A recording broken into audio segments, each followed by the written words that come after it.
श्री गुरुचरित्र अध्याय 3 श्री गणेशाय नमः। येणे परिसिद्ध मुनी सांगता झाला विस्तारोनी संतोषणी नाम करणे विनोद तसे मागोणे। जय जयचे सिद्ध मुनी तू तारक या भवारणी संदेह होता माझे मनी अजी तुवा फोडिले। ऐसे गुरु महिमान निरूप पाविले ज्ञान आज्ञित झाले माझे मन तुझे धर्म स्वामी या। कवणे ठाई तुमचा वासू नित्य तुम्हा कोठे ग्रासू होता आमच्या तुमचा दासू म्हणून जनी लागला। कृपानिधी सिद्ध मुनी तुवा शिष्य अलुंगणी आशीर्वच देऊनी सांगे गुरुचरित्र। श्री गुरुचरित्र महिमान तोचे आम्हा अमृतपान सदा सेवित त्याची गुणे म्हणून पुस्तक दाखविले। मुक्ती परमार्थ जय वांची मनी अर्थ तरुत वय स्वात्यत गुरुचरित्र एकता धनाती अर्च अक्षरदान पुत्र पुत्राती गोदन कथा एकता हो ज्ञान सिद्धी तात्काळी। जे भक्तीचे समस्त एक पटती एकता मनुष्य लोक काम्य होय तात्काळी करणी पुत्रिका पुत्र होता। ग्रह रोगादीप इडीन न होता व्याधी कधी जाण जरी मनुष्याचे बंधन त्वरित सुटे एकता। ज्ञानवंत सदायुष्य एकता होय भरवसी ब्रह्महत्यादी पापनाशी एक चित्त एकता।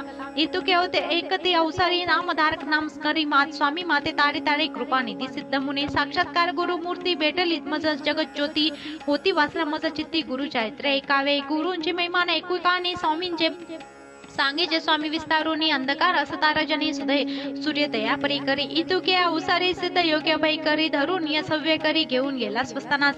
अमर जा संग भीमरथी जैसा ठाव ज्ञानपंथी कल्प वृक्ष अश्वस्तमे बैसुनी सांगे ज्ञानद्वय। एकूण सिद्धाचे वचन संतोषणी नामधारक कहन क्षणा क्षणा करत नमन करू न वाचने करून या। जी मी जे संसार सागरी बुडाल तापत्र त्रय पुरी बक्षील ते क्रोधादी जलचरित अज्ञान जाळे वेष्टिलो।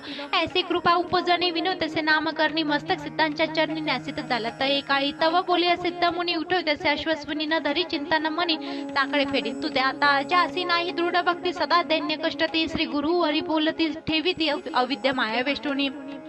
संशय धरुणी मानसी श्री गुरु काय देईल म्हणसी त्यागुणे भोग भोगीसी नाना चित्त व्याकुळित। सांडून संशय निर्धारी गुरु मूर्ती देईल पार ऐसा देव कृपा सागर तू अनुपेक्ष सर्वता। ऐसा श्री गुरु ब्रह्म मूर्ती ख्याती असे श्रुती मृती संदेह सोडून एक चित्ती दैव पदा पुंज श्री गुरुचे। स्वामीने निरूपले जे सकळ माझे मन निर्मळ वेद लागला असे केवळ चारित्र ऐकून श्री गुरुचे। गुरु श्री गुरुमध्ये ऐकून टाका अवताले मनुष्य येऊनी सर्व सांगून विस्तारून म्हणे जनी लागला। मग काय बोले योगेत्र्या बारे शिष्या तू पूर्ण चंद्र माझा तो बोध समुद्र केस तू उचललीत। हिंडत आलो एकती सकळशी ती नवे कवन श्रीमती गुरु चैतन्य पुसती तू ते देखल्या ती अजितम्य त्याची पते असे जाळ ती कथा से गोड त्रिकर्णे करून या दृढ एक चित्त एकीचे। तू केवळ भक्ती श्री गुरूंचा ऐकून बुद्धी झाली उंचा निश्चय माझी वाचा लादर चारी पुरुषात। गुरु चरित्र कामधेन वेदशास्त्र संमत जाणू अवतार झाला त्रैमूर्ती आपण धरून नरवेश कलियुगे। कार्यकारण उतार होऊन येती हरिहर उतरावय भूमी पार भक्त चरण तारावय।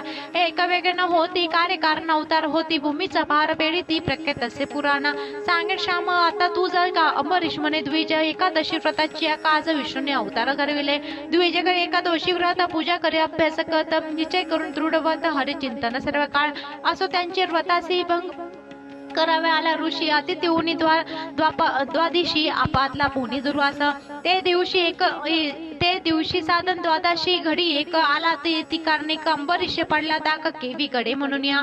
ऋषी आले देखुनी अंबरीश पण अभिमंदुनी अर्धपाद्य देऊनी पूजा केली उपचारे। विनवदसे ऋषीश्वरासी शीघ्र जावे स्थानासी साधन आहे घटिका द्वादशी यावे अनुष्ठान सारून या। ऋषी जाऊनी नदीसी अनुष्ठान करते विधीसी विलंब लागला तयासी आला पार साधन घटिका।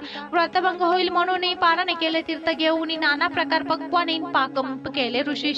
तवा आले दुर्वास देखा पारणे केले तीर्थ घेऊन नाना प्रकी पक्वाने पाप केले ऋषीशी। तवा आले दुर्वास देखा पाहुणे अंबरीशच्या मुखा भोजने मने केली का अतिथी विन दुरात्मया। शाप देता ऋषीश्वर द्विज स्मरले शारंगधर करावय भक्ताचा कैवार टाकून आला वैकुंडा। शामिले ऋषीचे द्विजासी जन्मावे का दाखिल योनीसी तो पावला ऋषिकेशी येऊन जवळ उभाटेला।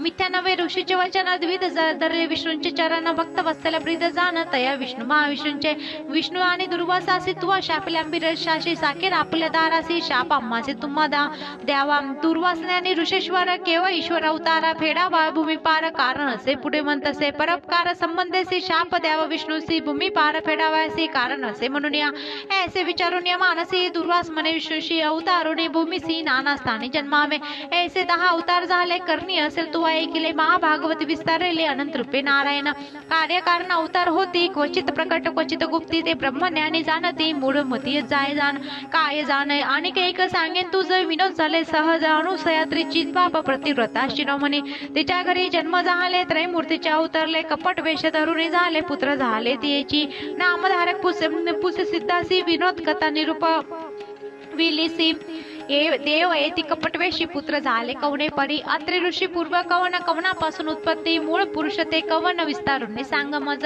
म्हणे सरस्वती गंगाधर पुढील कथाचा विस्तार एकता होय मनोहर सका पिठलादती इति श्री गुरुचार मूर्ते परम कथा कल्पतनुसार व्याख्याने सिद्ध नामधारका संवादे अंबरीश्वरात निरोपीन नाम तृतीय अध्याय श्री गुरु दत्तात्रय चरणार्पण नमस्तु श्री गुरुदेव दत्त।